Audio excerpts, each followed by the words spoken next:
In our last exchange, I had asked you, because of the leadership position you hold within your community, that if you were ever offered to have a specialized briefing on foreign interference from the federal government, from CSIS officials, that you would take that.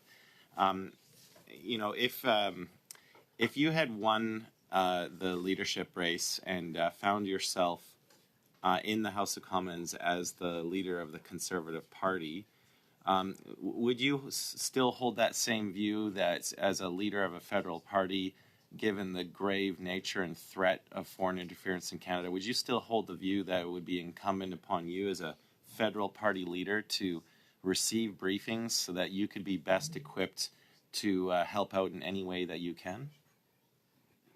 Well, I don't think it's helpful to get into hypotheticals, and I think one of my concerns about coming before a parliamentary committee is that everything, has a sort of partisan tinge to the questions. And I know, there's been concerns expressed about Mr. Poilievre not accepting a security briefing or clearance that you were speaking of. And so, I don't want to be part of any contrast. Just to say, I think everyone benefits from as much information as possible. And as you can tell, I'm trying not to be drawn into partisan debates because my focus is 100% on the people of Brampton.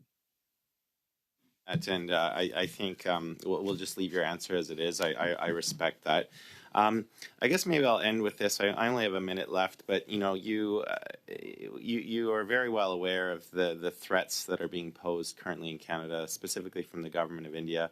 We certainly have other foreign adversaries who are doing their utmost to foment dissension and unrest in Canada and interfere in any way that we can.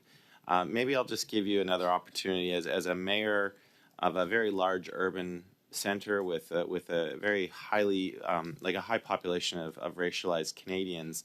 What is your hope on maybe some of the recommendations you'd like to see this committee have in the federal government? We just want to look for more opportunities where we can collaborate at all political levels to make sure that we have a united front in confronting this very real threat to Canada.